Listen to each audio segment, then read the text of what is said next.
Здравствуйте, смотрите в сегодняшнем выпуске. Президент Туркменистана наградил военнослужащих и сотрудников правоохранительных органов. Глава МИД Туркменистана встретился с президентом Узбекистана. В Ашхабаде прошли мероприятия в честь годовщины снятия блокады Ленинграда и другие новости. Президент Туркменистана Сердар Бердымухамедов провел рабочее совещание с участием заместителя председателя Кабинета министров Атахалыева и Хакимов Вилаятов, на котором рассмотрены вопросы, связанные с положением дел в аграрном секторе и регионах страны.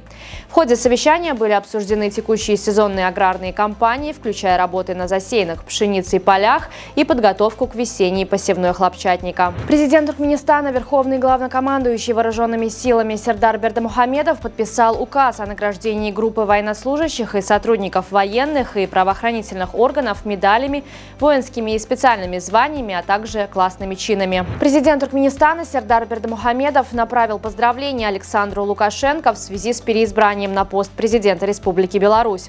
В письме глава государства отметил, что Туркменистан придает большое значение развитию двустороннего сотрудничества с Беларусью, которое традиционно основывается на принципах равноправия, взаимного уважения и доверия. Министр иностранных дел Туркменистана Рашид Миредов встретился с президентом Узбекистана Шавкатом Мирзиёевым в рамках визита туркменской делегации в Ташкент. В ходе встречи Рашид Миредов передал главе Узбекистана приветствие от президента Сердара Бердымухамедова и национального лидера туркменского народа Гурбангулы Бердымухамедова. В Ашхабаде прошли мероприятия, посвященные 81-й годовщине полного освобождения Ленинграда от блокады. В отделе образования, науки и культуры посольства РФ в Туркменистане состоялась встреча с жительницей блокадного Ленинграда Галиной Мамедовой, в которой приняли участие ученики совместной туркмено-российской школы имени Пушкина и их родители. Галина Мамедова поделилась воспоминаниями о трагических и героических днях блокады.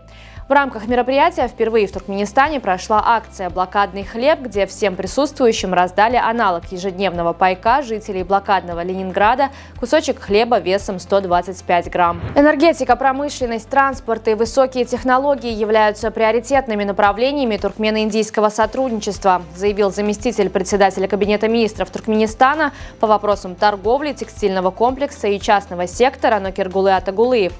В ходе выступления на торжественном приеме в Ашхабаде по случаю Дня Республики Индия Атагулыев отметил, что стратегическими направлениями взаимовыгодного сотрудничества являются транспортная и энергетические сферы, подчеркнув участие обеих стран в крупных международных проектах, таких как газопровод Топи и транспортные коридоры Центральная Азия, Ближний Восток, Север-Юг. В Великобритании свыше 200 компаний внедрили четырехдневный рабочий график. Нововведение затронуло различные сферы бизнеса, включая технологический сектор, маркетинговые агентства и благотворительные организации. Руководитель фонда 4-Day Week Foundation Джо Райл отмечает, что традиционная пятидневная рабочая неделя, появившаяся 100 лет назад, утратила свою актуальность в современных условиях.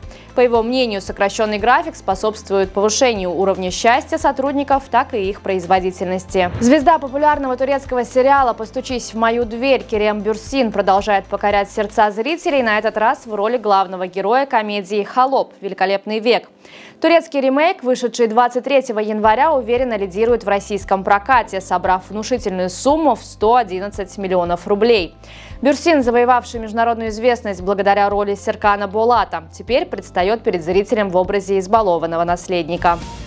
Организационный комитет 9-х зимних азиатских игр, которые пройдут в феврале 2025 года в Харбине, представил официальных талисманов соревнований.